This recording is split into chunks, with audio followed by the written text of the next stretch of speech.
Hey Metalheads, welcome to the second part of our two-part interview with Rik Fox. Hope you enjoyed part one of a fantastic interview with this talented musician. Just a quick note before we begin part two. We apologize in advance if there are some drops during the recording due to technical issues during the conversation. So, without further ado, let's continue with part two of our interview with Rik Fox. After Steeler came Sin. Tell me a little bit about that and your time in that band. Okay. Well, Sin goes back to New Jersey, as I said. When it was earlier, when I said Virgin, we eventually changed the name to Sin. And 77, 78, our singer Ian got an offer to go play drums in another band, so we kind of split up at that point. We had recorded originals, which I still have on tape, things like that, and like that. So, when I wanted to didn't want to lose any momentum after Steeler. I already had a name. I had a proven bankability at the box office. And I didn't want to lose any momentum. So I talking to people, networking, and people were referring people to me, and I jammed briefly with a really hot guitar player. It was in the Ingve style, a really nice kid named Chris Pelletieri, who just came back out again, got a new album, and I started getting hit up by all these guys who played like Ingve, and because you're the first bass player on U.S. soil to go toe to toe with Malmsteen on a daily basis, and you survive. So that's a feather in my cap, So I was getting hit with all these guys that wanted to play like Malmsteen, and I didn't want to do that again. I wanted to do something else. I don't want to become part of somebody else's solo thing. I want to put a band together, a band, not just like one guy out front, So, right, exactly. I jammed for a little while with Chris Pelletieri, and it was a nice singer, guy had a great look, Marky Martinez, I think he's out in Vegas, his name is, Mark, I jammed with a bunch of different people. And then, I got introduced to this keyboard player who looked like a stockier version of Greg Giuffria. He had the same kind of haircut as Greg Giuffria. Because he played keyboard. He was with some band I never heard of before, out of Arizona. And I said, I'm thinking I'd like to put something together that's like a cross between Angel and Judas Priest. And he goes, I can help you with that. Yeah, imagine that. What a combination. That is a combination. Because I was a big fan of Uriah Heep. That was heavy in keyboards, And we had elements of Uriah Heep in that lineup of Sin, too. I got a singer from the Inland Empire. I don't remember how I got him. I got a guitar player as a referral from another friend of mine. The drummer came out of Greg Leon's Invasion because I had auditioned for them guys, and I remember him like that. And I didn't really know that many people, and I wasn't very good at screening people's personalities, chemistry, things like that. I just went strictly on, okay, sounds good when we play together, and we rolled the dice and took our chances. So as we were rehearsing, we couldn't come up with a name. And I said, well, how about Sin? And he went, no, you had a band in Jersey named Sin. We're a whole new band. That was then. I'm starting to see little elements of fickleness, these guys. I said, look, this band is kind of, the reason that we're getting in the door anywhere is because of, I was with Steeler. So I'm the guy that's going to the door. Everybody's coming in with me. Let's not lose track of, where everybody's position is in this lineup, okay? These are all pretty much unknown guys. I was the catalyst in the center of the wheel. I'm not putting my thumbs in my suspenders here. I'm saying factually, these guys are all unknowns. I was the only one with a name, so let's rally behind me and let me get everybody, in the clubs. And everybody, the procedure was, you start out like on a Tuesday or Wednesday night at 8 o'clock, and you play to nobody at the club and build a following. That's right. And I said, if you guys can't come up with a band name within 2 weeks, I'll give you 2 weeks. Then we're going to call it Sin. And they balked and bellyached and cried and whined and bitched, but they couldn't come up with a name. So, Sin it was. It's Sin. Once we were rehearsed and like that, the keyboard player brought us out to Phoenix, and that's where we worked out all the loose kinks and things that we never played live before. This is like live rehearsal. And we played out at We played at Rockers in Phoenix and some other club up in Flagstaff. I don't remember where it was. You know, and we got the loose edges out of the way at least. You know, and I started to put together costuming ideas because nobody had any vision. So like that, and I called up the Troubadour, and I said, you know, I'd like to have our band come and play there. And she said, okay, what's the name of your band? And I said, Sin. And she goes, all right, well, I said, what, Saturday, the headline spot? She goes, wait a minute, who the hell do you think you are? You don't just come walking in here. And we don't hand out headline shows. Who are you? I said, I just sold out how partially I was in the band. It sold out your club like 4 months ago. She goes, who is that? I said, Steeler. She goes, who is this? I said, Rik Fox. She goes, oh my God. What night do you want? Who do you want to have open? Who do you want to have? I should. That's what they said to me. So that's how we headlined our first show at the True, and it was wall to wall. I said, you know, I've seen some bands around. Who do we talk about that also brings in a crowd?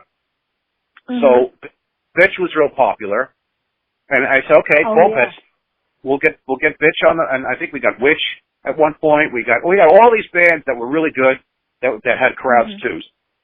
You know, we ensured that the club was going to be packed, and for our first show.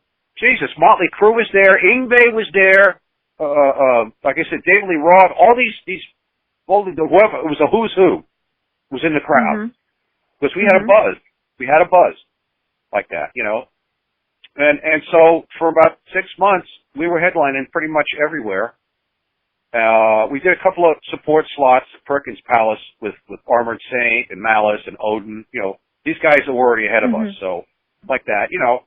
And we did a show with the hell else we do?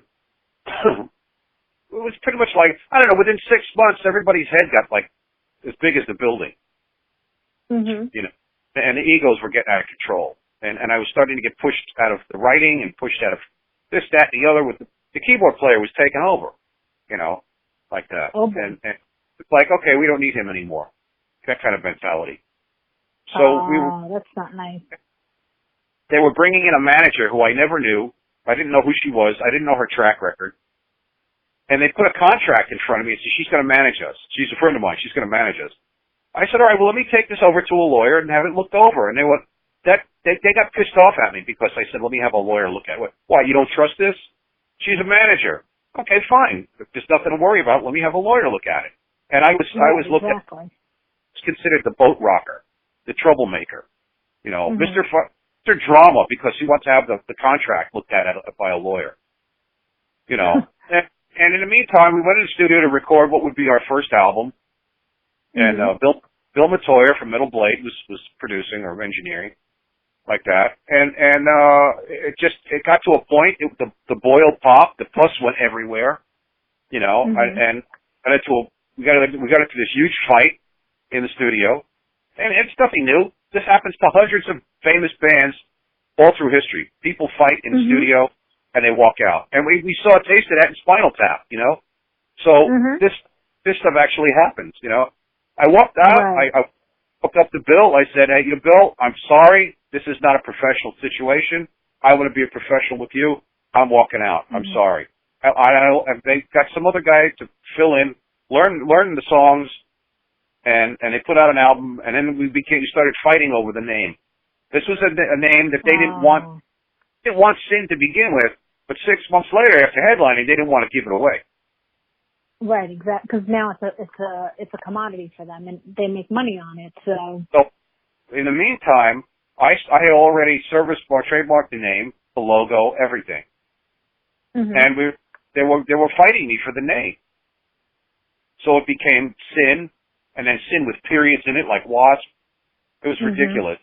You know? And then, so the club booking it, the clubs didn't know which Sin was which. They started calling it Rik Fox's Sin. I said, don't do that. That sounds, they said, well, we don't know which is which. I said, look, here's a copy of my service mark. I own the rights to the name. They have to change. So I called up Nikki Sixx. I said, this band, I explained to him the situation. I said, it's S period, I period, N period. Does that sound familiar? He goes, yeah, that's the name of our fan club. I said, well, I just want to give you a heads up. He goes, all right, I'll take care of it. And within less than a week, they were not S period, I period, N period anymore. So I got turned on to Stan Diamond, who was Ronnie Dio and Black Sabbath lawyer. Mm-hmm. And I explained him the situation. I showed him the paperwork. He sent them a bunch of. They went with that manager, incidentally, that I didn't want to go with. That's interesting. Still kept that manager. I forget her name. But we sent them a bunch of cease and desist letters, and they said, yeah, you know what, we can't fight this. So they changed the name to Jaguar. And there you go, and all's so happy in the world. And they shipped 5,000. The president of their label, they shipped 5,000. They got 3,000 back. That was their numbers, you know. Oh, so okay. Like that, you know, and that was it. And we both had a split my song On the Run, so I got some royalties out of that. Not much. Oh, that's good. That's good. But that's something. And while this happened, you know, fate stepped in, kismet, I don't know what you want to call it, and this guitar player that was in one of my lineups to send back in Jersey got my phone number. I don't know how, and he called me up and he said, hey, you know, I'm really sorry about how everything broke up back in New York and in Jersey. And, you know, I said, Jay, his name is Jay. I said, Jay, you owe me $400 for a phone bill from Jersey, remember, from Bayonne? He goes, yeah, I know it. He goes, I heard Kiss is auditioning guitar players. Do you think you can get me a chance, a slot to go rehearse with them? I said, well, they already got some guy they're working with at that time, Vinnie Vincent. Didn't filter back to New York yet that they were trying out Vinnie Vincent. Uh-huh. So I said, but I'm reforming Sin. And he says, well, the band I was playing with, they were a big band on Long Island. We're called Alien. Uh-huh. He says, Alien, we just broke up. I said, why don't you come out to the West Coast and help me reform Sin? He goes, I got a singer and I got another guitar player. He goes, well, I don't want two guitars. I want one. He goes, this guy's really good. He played with Sabotage for a short time. I said, all right, okay. Bring him with you. You know, like that. So they drove, of course, the other guitar player had the van, so that's how they got across the country. They crammed in the amps and all their whatever, and they had an adventure across the country.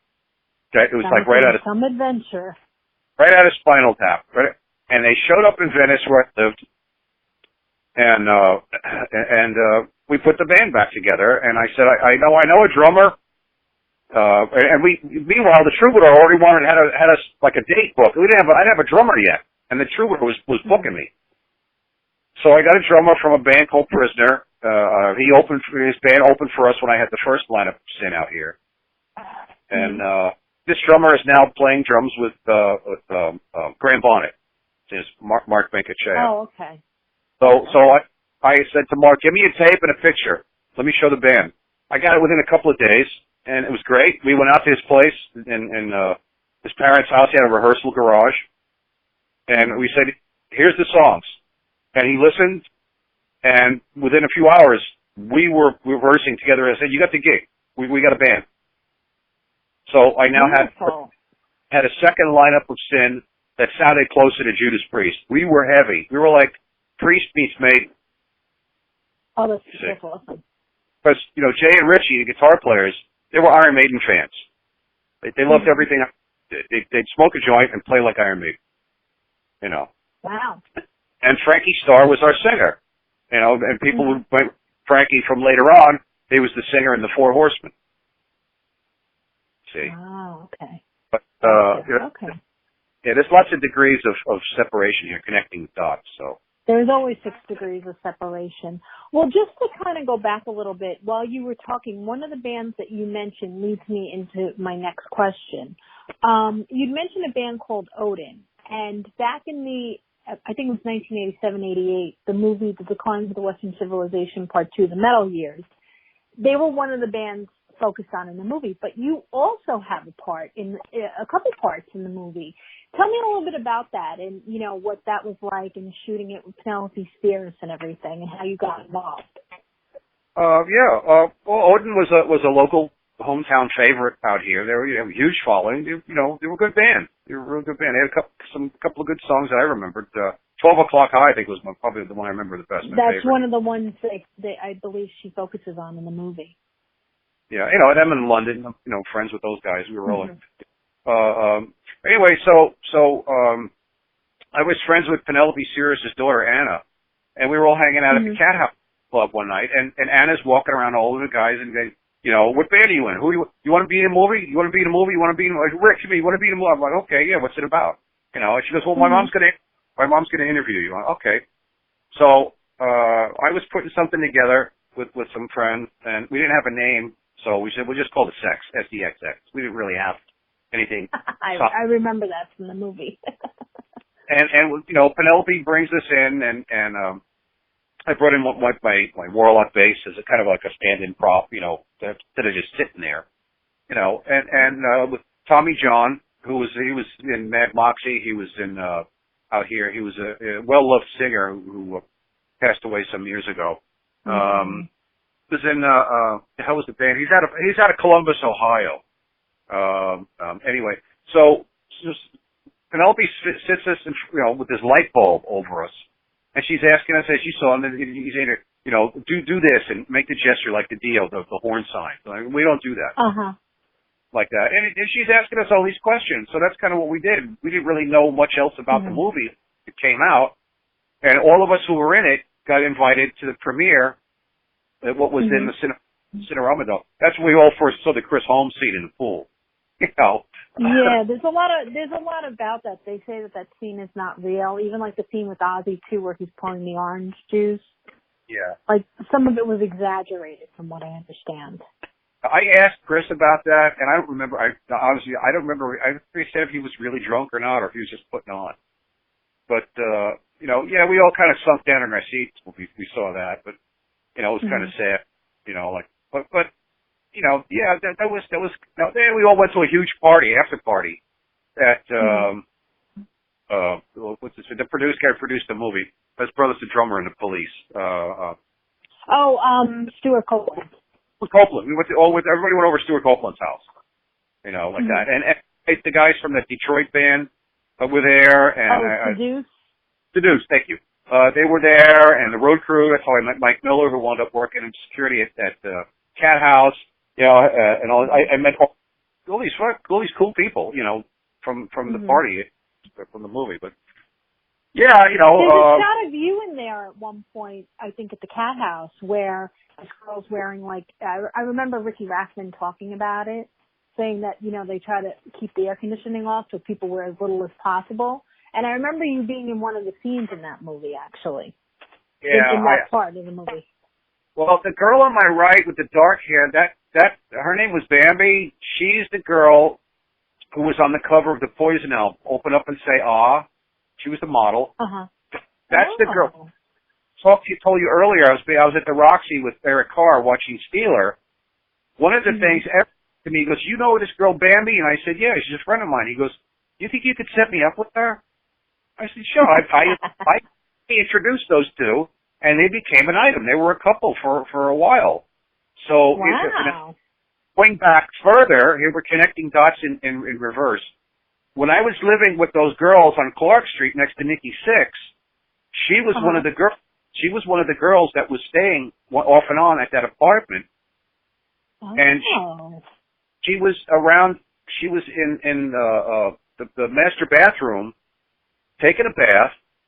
And I was in another room, and she's talking, across the room. I wasn't in the bathroom with her. I was talking, and I could just hear her voice echoing in the bathroom. And I had asked her something, and there was no answer. And I heard the water kind of splash a little. And I called her again, and there was no answer. So I walked around into the bathroom, and there she is under the water. She had taken took a Quaalude, and she passed out, and she slid under the water, and there's the bubble coming up. And I grabbed her. Oh, my God. Take it as a jaybird. I picked her up out of the water, slung her over my shoulder, carried her over to the bed. She didn't swallow that much water. But, I tapped her. I got her back to consciousness, and I covered her with a towel, and I said, she goes, what happened? She goes, you saved my life. I was going to die. You saved my life. And I said, well, it's a good thing I was here. Now, I did. I saved her life. Otherwise, she would have drowned She would have been a dead body in Yeah. a bathtub, you know. It would have been like a Whitney Houston thing or whatever, you know. Right. Exactly. So now going ahead, if she would have died, if I wasn't there, she never would have met Eric Carr. She never would have been on the Poison album cover. Exactly. So you have these, Yeah. you start thinking in a higher vibration. What are the reasons why people cross into each other's lives? You see, there's reasons that are beyond our knowing why people come into your life and you know, like that, cross paths. So that's very anyway, true. Very, very true. To get back to the movie, to what declined in the club, that girl on my right with the dark hair, that's her. That's Bambi. That's the girl who's. Okay. The blonde on my left was a girl I was dating for a while. I met her through Bambi, and that was it. You know, and they had the camera on us. And they say, "Oh, it's hot in here." Everybody kind of like make believe it's too hot, and that's when they were like, "You're taking the jacket," that kind of thing. So we were just playing up to the camera. Yeah. Gotcha. Rock, Gotcha. I'm the rock guy in between the two girls. Go, "Oh, look at me," you know. You the man. You got all the chicks there. You know what? Cat House, the building that Cat House was in, happened to be conveniently right across the alley, and it was a very small alley, from my apartment where I was living in Hollywood. There you go. So I was friends with the guy who owned the club, and I had a VIP card from him before Ricky even moved Cat House into that building, because it started at another building. Oh, okay.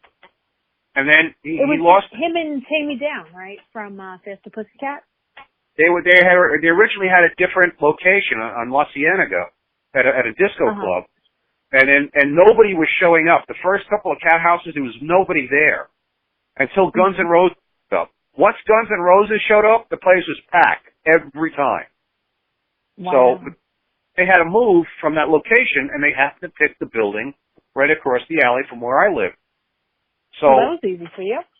Yeah, I could either go into the Cat House, either, you know, back door or front door. And if I had a little too much to drink that night, I'd just go right out the back door, 10 steps across the alley, up the stairs, and I'm at my apartment. Exactly. Well, speaking of that, and speaking of, you know, Guns N' Roses and everything, what are some of your favorite memories from that time in the 80s and, you know, the whole scene, the whole LA scene? Just, wait, I spin the wheel. Which one do I pick? You know, well, you know, you'll probably see pictures of you saw them on the internet today of me with Guns N' Roses were at my birthday party, like that. You know, everybody was there. You know, Vicky Wright from Vicky James Wright from what the heck was the band? I forgot. Shame on me. Johnny Crash. They were there all the time. Everybody who was anybody who was a regular at the clubs was always at the Cat House. So, like that.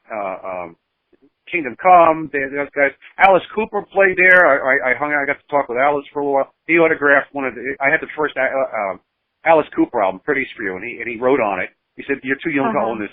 And he wrote like,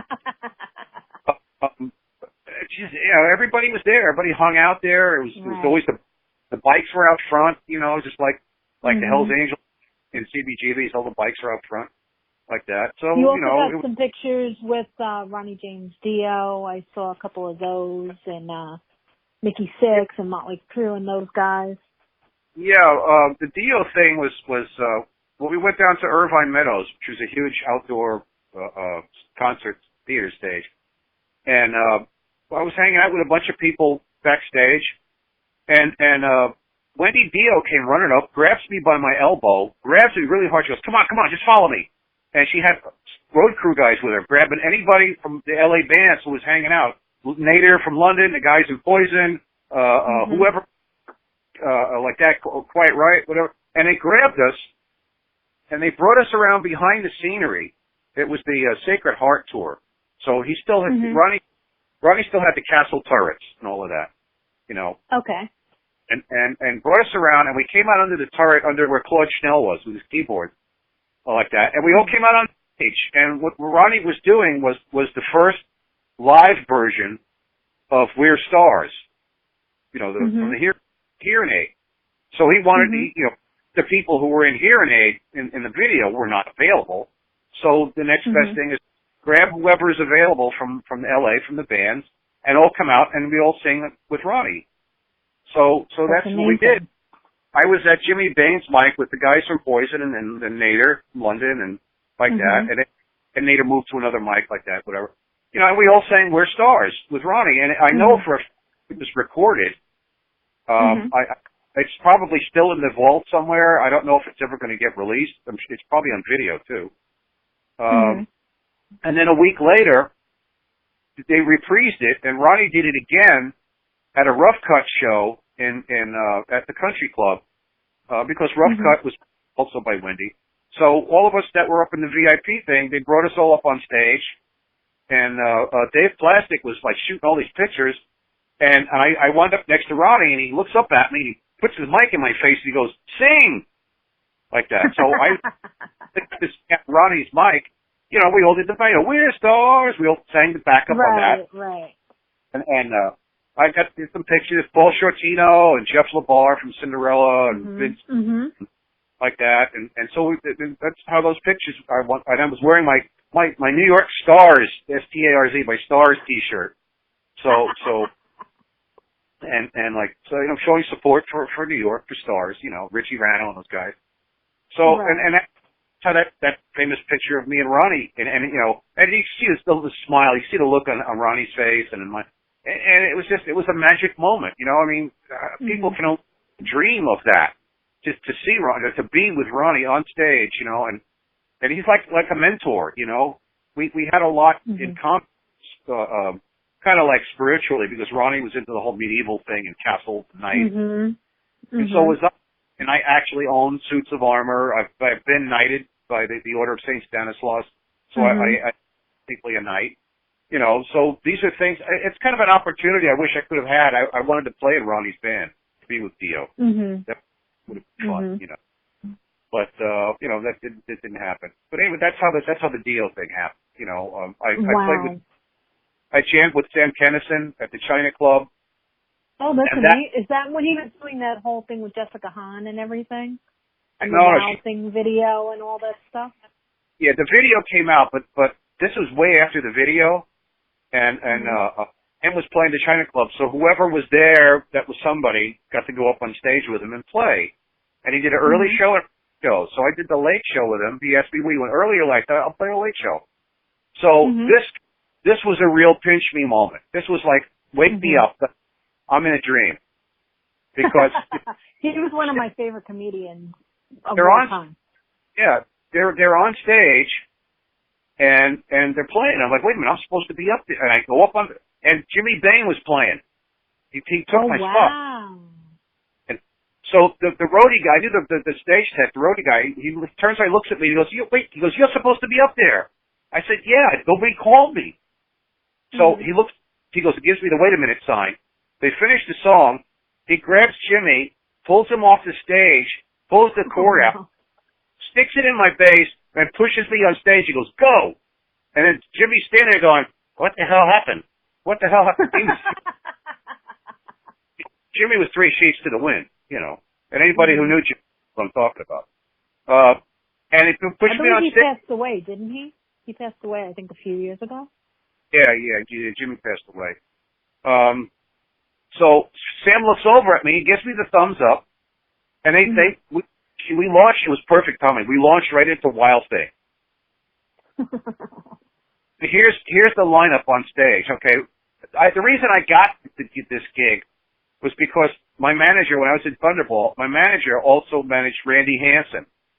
Randy Hansen was Sam's guitar player. Okay. Oh, okay. Kenny Rubin managed both of us. So Kenny calls me up. He goes, Sunday after, he goes, you want to play with you? You want to jam with Sam at China Club? I go, yeah. He goes, get a ride over there now. So I got the ride over. So that's how that happened. And Randy introduced me to Sam. And he goes, yeah. He goes, the guy managed me, manages Ray. He goes, okay, everything was cool. So on guitar, you got Sam playing guitar. You got Randy Hansen on guitar. You got little Steven Van Zandt from Springsteen on guitar. Wow. Randy Castillo on drums from Ozzy. Oh, wow. John Beauvoir, the guy with the mohawk who produced the remote. Yeah. John's playing Wasn't guitar. he in Jet Boy? Wasn't his band Jet Boy, I think? Oh, you're thinking of Mickey Finn. Mickey Finn is the singer from Jet Boy. Oh, okay. Yeah, Mickey's a friend of mine. John Beauvoir, he's African American. He's got a white mohawk. He produced the Plasmatics. That's right. Okay. I knew I was getting my bands confused. So he's on guitar, and I can't remember for the life of me the guy who's playing keyboards, Robin something, and I'm on bass. Mm-hmm. And here I am on stage with all of these famous people, and I'm like, Jesus, how often does this happen? You know, and we launch into Wild Thing. There's a million flashes from cameras going off, and I still don't have one picture of me on stage with Sam yet. Wow. I'm sure it'll come up eventually. Yeah. But these are those magic moments that in a musician's life that is right. like little dream come true moments, you know? Right, exactly. Well, speaking of that, so after, the 80s now, we all know kind of what happened. You know, metal kind of took an underground move in the 90s. So you kind of reshaped yourself or reinvented yourself once again and started doing acting and things like that. Tell us a little bit about some of the acting that you did. And I know that you had a big part in the whole Renaissance Fair movement. And tell us a little bit about that as well. Yeah. Well, it stopped being fun. And when it's not fun, get the hell out, you know. Mm-hmm. I tried changing the image a little bit. I really wasn't into the whole Seattle thing, but, you know, like I grew my hair out, the layers were gone, the Punky Meadows look was gone. I jammed once or twice with a smaller local band called Wise Guys, you know, and it started to do the bandana thing. You know, everybody started wearing bandanas, you know, across their head. You know, I looked a little bit more like Al Jorgensen from Ministry, you know. You know, I just could not subscribe to wearing cargo shorts, untied boots, flannel shirts, looking greasy and singing about heroin and how depressed I am. Hell with that. That's not me. So I started working in the film industry to pay better too. And I was getting some gigs doing, you know, working on films. I worked on a TV series called Air America.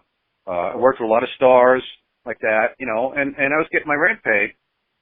And I started to, you know, hang out, start doing a Renaissance, go and hang out at Renaissance. I started like a lot of people do. Everybody loves pirates. So I got in with a pirate group, and I grew up watching all the swashbuckling films, you know, Errol Flynn and Tyrone Power, and, you know, all of that. And, so I fancied myself a swashbuckler. I had an aptitude for sword fighting. I picked up real easy. And I remembered a lot of the stuff that they were doing in the film. And all the stuff at the Ren Fairs is choreographed anyway. So I was doing that, and then I got recruited from a pirate group to a group that was the Royal Spanish Court. They were like one of the biggest groups in the Ren Fair scene out here. It's like 40, 50 people in this, you know. And I worked my way up to being a regular player, you know, a part of the theatrical stage presentation. I wrote, scripted, and choreographed my own sword fight, and I pulled all of these classic, you know, cliche comedy lines out of the movies and wrote them in there. And the vice president of the group was very impressed. He liked it, and they put me in. So I was with them for a while, and while I was with them, I'm looking around. I'm going, well, we got the main players of Renaissance Europe in these Ren Fair. I call it the Liz and Hank show, because it's all about Queen Elizabeth or Henry VIII. That's the predominant characters in Renaissance fairs. Everywhere you go, it's Queen Elizabeth and Henry VIII. So we had Spain, Italy, Germany, France, like that, you know, like the main countries. And I said to my dad, "We're Polish. What was Poland doing at this time?" I said, "There's no Polish representation at the Ren Fairs." And that's when that chapter opened up to me, because my dad was a heraldic researcher and painter. He painted coats of arms, you know, and he was the director of the College of Heraldry in the United States for this Polish organization he was with. And he had done research on our ancestry. And he showed me a picture. He says, "Do you remember this, he took a model and he built and it was this guy on horseback with armor, and he had these wings on his back. And he goes, "You remember when I was down in the basement?" I said, "Yeah, what is it?" He goes, "That's your ancestry." I said, "What is that?" He goes, "Those are winged knights, winged hussars. These are the guys that saved Christ from the Muslim invasion when Islam was attacking Europe in the 17th, 15th century." And I said, "Well, I want to know more." And there was virtually almost no internet. The internet was in its infancy at this time. I didn't speak fluent Polish, so there was very, very little, if anything, to find on the internet. And if you something, it was in Polish, and I didn't know, I couldn't navigate the internet. I was terrified of it. I was intimidated, and I didn't know enough Polish. I didn't know enough Polish how to find these things. But what little pieces I could get, I got, and I was introduced to a film called With Fire and Sword, which was based off of a trilogy of stories by Henryk Sienkiewicz.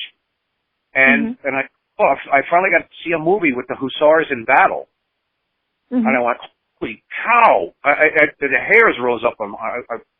So my dad told me more about this stuff, and there was an exhibit, a museum exhibit that came over from Poland. It was like 4 or 5 museum exhibits all in one, and they did only 8 museums in the United States. And my dad went to see it in Baltimore as an editor for this organization he was with for the newsletter. He covered it as part of the press junket, and he said it rose the hair on his arms. He goes, "You have to see this." And when it came to California, it was down in San Diego at the Museum of Art down there, and I rented a car, and because I said I contacted them, the museum, and I said I'd like to research these winged knights for my research, for what I'm writing, and they said, "I'm sorry, it's there's no photography allowed because some places they don't allow you to use flash camera. This stuff is really old, and like that." So I called my dad and I said, "Yeah, they said I can't take any pictures of this thing, but I'd still like to see it." So in a day, I don't know what happened. I have no idea what happened, but the curator at the museum called me back. So, "Mr. Fox, we have you received a special dispensation. You're allowed to come and research and take pictures, whatever you need for your that." That's I was amazing. That's awesome. So I drove there. It took me like 2 hours from Los Angeles. I drove as fast as I could. I got down there, and the guy that I spoke with wasn't there, but they had a docent, an attendant, assistant assigned to me, and he said, I'm to take you wherever you need to go. And the whole exhibit was Polish, but I said, Land of the Winged Horsemen, art in Poland. I said, take me first to wherever the armor is, the winged knights. And he took me and it was this huge hallway. I mean, like a big open hall. And they had a captured tent that the Poles captured from the Turks. This was, the Islamic Turkish invasion of Europe. And they at the Battle of Vienna. And the Polish king at the time, Jan Sobieski, took an expeditionary force from Poland, and it was a combination with German knights, Saxony, and some other countries. And they came down there and they rescued the besiegers at Vienna, and they saved Christian Europe. And they routed the Turks off the field. It was like 3,200 guys in armor with wings on their backs, which, according to accounts of the battle, he said it looked like God's angels coming out of heaven. Because the wow, that's amazing. Sun would shine off their armor, and then it's a silver and gold armor, and all these wings, and the lance pennants, and 3,000 guys looked like 10,000, like that. And so I walked into this hall, and I stood there, and I shit you not, all of the hairs on my body stood up, from my scalp, down my arms, down my legs, and tears formed in my eyes. And in my head, I heard a voice say, "I'm home." Oh, that's so sweet. I didn't know what, I was told later, that's called an epiphany. That's what got in. Hairs are standing up my arms right now. It's like I stuck my fingers in a socket, and like electricity ran through me. And it's like this, I heard this voice in my head say, "I'm home. I've been here before." So it's like the incarnation thing, when something that profound strikes you, And I took all these pictures, and what I did was I created my own mini version of that exhibit, and I created the first officially recognized representation of that era of Poland, 17th century Poland, in the Renaissance Fair circuit. And I picked the Renaissance Fair circuit because it provided high visibility to the public. Mm-hmm. So whenever Polish people saw us, you know, everybody's got all these different color flags for their countries, but you can't mistake the red and white Polish flag. Mm-hmm. Polish people were naturally drawn to us, and they were like, I've never seen this before. Or some people said, wait a minute, this is like the museum exhibit. I said, exactly. I tried to copy what I saw. Because when they leave the States, it's going to be gone. And Polish people were coming out of the woodwork thanking me for representing Poland, who has been overlooked and pushed aside. Oh, that's amazing. And our group started to win awards and get recognition and achievements and being recognized by all these Polish organizations. We started to get, you know, magazines, you know, and so essentially, I mean, I didn't do it single-handedly, but the vision started with me, you know, and it was hard getting members because it's not like a popular group that people want to join. Other groups seem more exciting to join than a Polish group because people don't know what this was in Poland. I was literally teaching people from the ground up.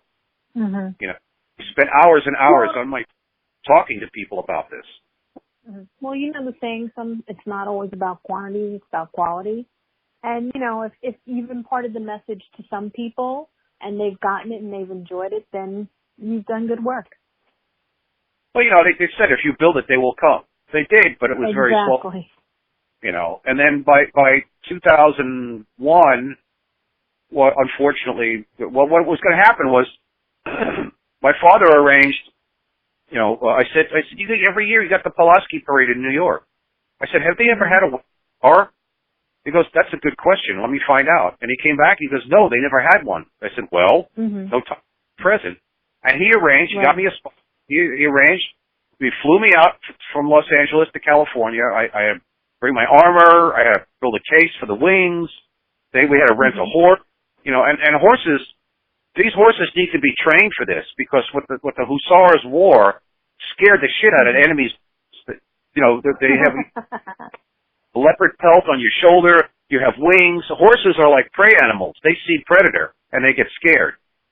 You know, it's a psychological, you know, thing going on. So, I had to like be careful around the horse because it wasn't used to this stuff. We didn't want to spook it, you know, but it was, it was a horse that was supposed to be accustomed to parades. So, like that. And so in 2001, 9/11 happened.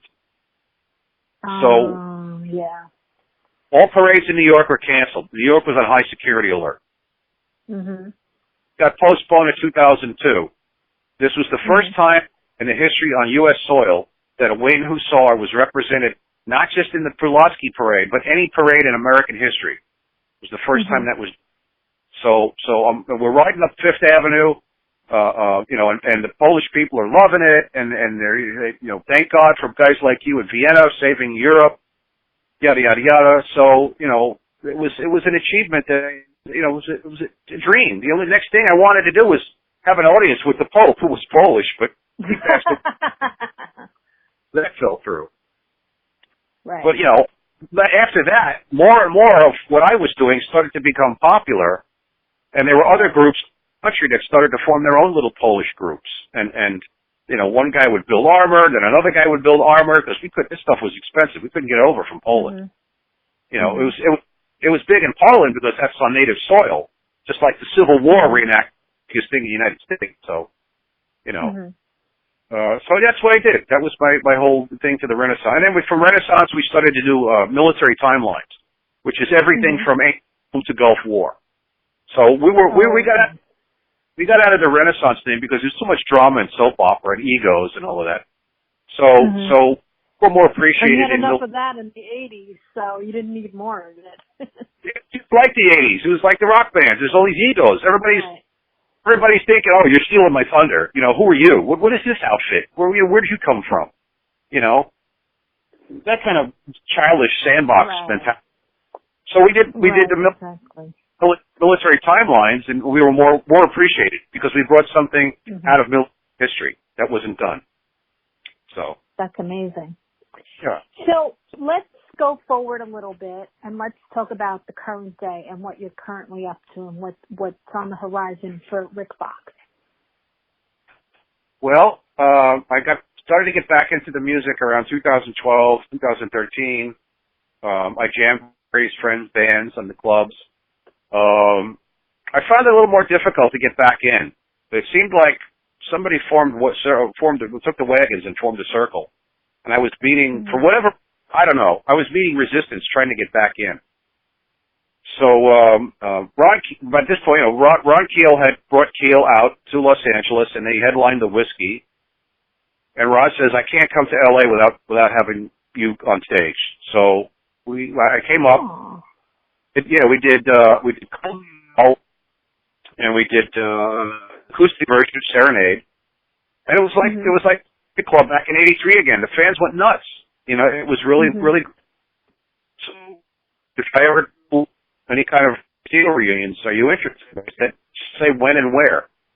You know, like that. Fred goes, hey, no, like that. So I started doing my all-star jams and local lists, all that, and so there's a UFO tribute band out here called Strangers in the Night, and I hooked up with, and I did some shows with them, and that's really fun because everybody loves UFO, and we do all the live stuff off of the Strangers in the Night album. That's why they named that, like that, and then I got called by out of the blue. I hooked up with this guy out of New York named Jim Crean, and he goes, yeah, I saw you on Facebook. He goes, if you want that Clayton Steeler, I wonder what he's doing now. So he contacted me and he said, hey, listen, I'd like you to play on my next album. And I was like, who are you? Awesome. No idea who you are. And he explained this tribute band out of Buffalo called Hair Nation, and they play all these covers and stuff out of the 80s. And he says, you know, my last album I had, you know, this guy, and he has all these big recording stars on his album. You know, Jim's the singer for Carmine and Vinny Appice's projects, for Drum Wars and all that. So he's got Mike Stamp, Phil Lewis from LA Guns. I got Jimmy Bain. Actually, the last album he did was the last thing Jimmy Bain ever played on. Was on Crean's album. Oh, okay. And the album was called Insatiable. And like I said, Vinny and Carmine are on it. He's got all these big stars, you know, on it. Because I'd like you to play on my next album, you know. And I'm on the phone with this guy like I'm on with you, and I'm looking around the room going, why are you coming? What, are you out of stars or something? Are you reaching the bottom of the barrel? You know, and I was laughing at him. No. No, he goes, I said, look, it's down to this. Two reasons. A, you're Rik Fox. B, because you deserve it. He goes, I'm sick and tired of seeing give you shit all the time in Facebook. I'm sick and tired of seeing people crap. He goes, it's obvious you were in W.A.S.P. It's obvious you were in Steeler. It's obvious all these things is true. He goes, you got history behind you. He goes, I'd like to give you a chance to play on my record. I went, all right. What do you want me to do? You know, and he sent me a CD of some rough mixes, and one of the songs he gave me is the single on his new album, London Fog. It's a song called Broken. You know, when I heard it, I went, this has my name all over it. You know, meaning like for what I thought my bass line should be. And so I was subconsciously channeling Bob Daisley. So I was playing like this, you know, Bob Daisley type line. That's the only way I can put it. I can't say I'm playing like Bob. What I'm saying is I felt this is what the feel of the song would call for. This kind of a bass. And it's like this walking melodic line. It's all through the song. You know, and like that, you know, when the music is ascending, I'm descending. When the music is descending, I'm playing counterpoint to the melody of the song. You know, and I've got all these cool little runs and things like that in the song. It's kind of hard to hear because it wound up, you know, I'm sorry, but the bass is a little buried to mix, but what can I tell you? Right. Maybe if you use headphones, you might hear it. But that's 80s mixing. You know, the guitars are always up on top and the bass is down under the drum. But you know what? It's a great opportunity. I was proud to be involved with it. I met some really cool people through it. The track Broken I'm playing on is with Vinny Appice on drums. So how cool is that? You know, Vinny, everybody knows Vinny played with Sabbath and Dio. Robbie Lochner is on it from Jack Russell's Great White, so we're friends. You know, Rob. A guy who played with Monsters out of France, Steph Hahn, he's on it. And when I was talking to Steph goes, "Are you on the song with Chris Holmes?" I said, "Chris is on the album?" He goes, "Yeah." He goes, "Why don't you talk to Jim?" So I said, "Hey Jim, you know, Chris is on it." I said, what would you think about two guys from W.A.S.P being on the same song? He goes, "That's a great idea." So he gave me the song that Chris was playing on. So then he gave me a third song, which is a song called from the Sinful album called "Don't Take Your Love," and Frank Domino's singing on that. So I'm on the song with Frank Domino, and I'm on the song with the other. But the song with Chris Holmes, when we came to record it, I laid down all my bass tracks, no problem. I brought in a guest drummer, and he was having problems with the Chris Holmes song. He couldn't play it for some reason. He couldn't. First, he couldn't find the chorus.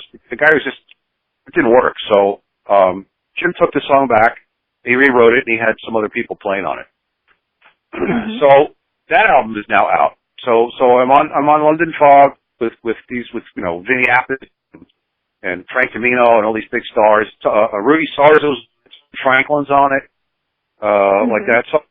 So I'm as Jim put it, you're back in with the people that you should be in. You know, That's amazing. Time for you to get the validation and the recognition you deserve, being amongst the peers and the people on your level. You're on their. We're all on that level. So, like that, and that's kind of brought me to where I'm at today. You know, and then I just got another gig with Strangers in the Night. We have a big show coming up on the 21st for anybody in Los Angeles. It's a place in Tarzana called PD's Place. There's the plug. And the really great Deep Purple tribute band called Child in Time. They're on opening, and then us at 10 o'clock.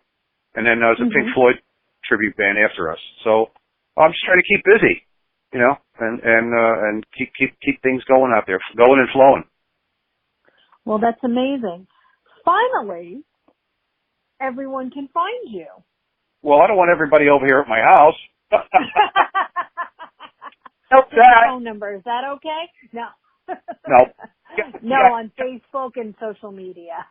Every time I post pictures of what I'm cooking, because I'm like a chef here at the house, every time I post pictures of what I'm cooking, everybody goes, "Hey, I'm coming over." I'm like, "No, you ain't. I got to get property. You can't climb over.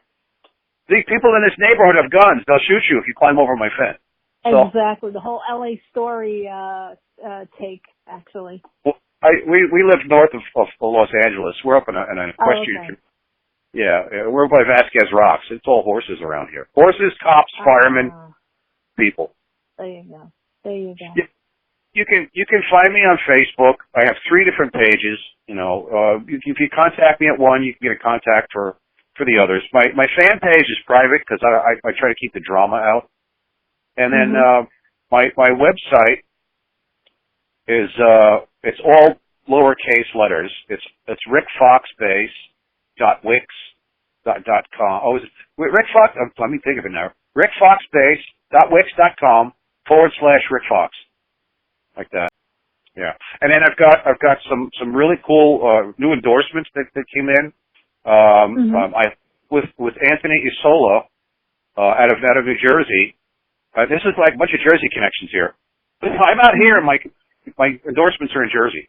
Anthony Isola, he's the founder, president of Sola Guitars, SOLA, Sola Guitars, and he's making me a Rik Fox signature bass, which is going to be awesome. Amazing! That's amazing. Yeah, he's got all the schematics and artwork and everything for that. So he's working on that right now. And so that should be I don't think it'll be ready in time this month for the show, but probably shortly afterwards, because it's got a lot of work. And all I can say is it's a replica of a classic 1966 bass, but it's an homage, is my French. It's an homage to the Polish Hussars, Polish military history. That's all I'm going to say. That's amazing. That's amazing. Then that's awesome. Yeah, and then they're supposed to throw in EMG pickups, which I'm not officially endorsed yet with EMG, but I promote the product because I use it like that. Mm-hmm. And then I use DR bass strings through Chris Gale, who's out of New Jersey, mystringking.com. So I got my DR is like the best bass strings out there. I got recommended Gary Shea from New England and Alcatraz. I'm dropping Gary's name. He uses DR, and I tried him and I love them. So Chris Gale out of mystringking.com. He's out of Distant. So you got Solar Guitars and mystringking.com out of Jersey. And then I'm using this nexusdeals.com. I got this AirBridge 2.4 gigabyte wireless guitar system, which is pretty cool. And then of course Angela Gambino, Pro Player Art and Kick Lids out of Chicago. They do my custom amp screens. So if they have my Polish Winged Knights motifs on these custom made amp screens that go over my amps. So, and I hooked up all these people with I got Jim Crane all these endorsements. I got him like 4 endorsements. So that's great. That's very nice of you. Maybe you see Jim Crane talking about solar guitars and amp screens, their art and the strings, and all that. I got him all those endorsements. He's like, Ricky, give me Ricky. And all right, and I get him. So I got endorsement. Awesome. So I really want to. Sorry. I'm sorry. We're just kind of like and then I do the train for first responder stuff out here with CERT. So if there's like the local wildfires, disasters, whatever emergency stuff, we try to run out and help augment the LA County sheriffs and fire department, stuff like that. Amazing. That's amazing. That's especially nowadays with the wildfires and everything else going on in the world. It's important it's a way of giving back to the community. Right, exactly. Well, Rick, I really want to take the time to say thank you so very, very much. It's been an awesome call. You have so much facts, so much history, so much information. It's amazing. This is probably going to be a 2-part podcast at this point. and my thank you. And my artist promotion is going to kill me if I don't mention her. I have to mention her, of course. Christina Avila over in Connecticut. She works with Rock Candy and a bunch of bands, Stepchild and whatnot. So I have to give her a shout out because she's been helping me with my promo for the last few years. Well, yeah, and you and I both being from New York, I gotta give shout outs to like Nikki Camp over at Blackthorn 51, Ian Chris, Rock Candy, Tony Mann and Stephen Blush from Lost Rockers book. Those are my New York bros, my peeps over there. So I hope I haven't missed anybody. I probably did. If I do, I apologize. I've been blessed being surrounded by some good people like yourself, my wife, Tamara, Laura Ball, who I'm talking to about management, and there's just people have just there was like this wave of negative things happening, and all of a sudden this window, and then all these blessings were coming in. So it's like, all right, I'm going to open up more windows so more blessings come in. So keep it that way. You know what? Just keep it positive. Rick, again, thank you so much for everything. Thank you for the interview. I really, really appreciate it. Enjoy the rest of your Saturday. You too, Carol. Thank you very much. Thanks. Take care. You too. Bye-bye.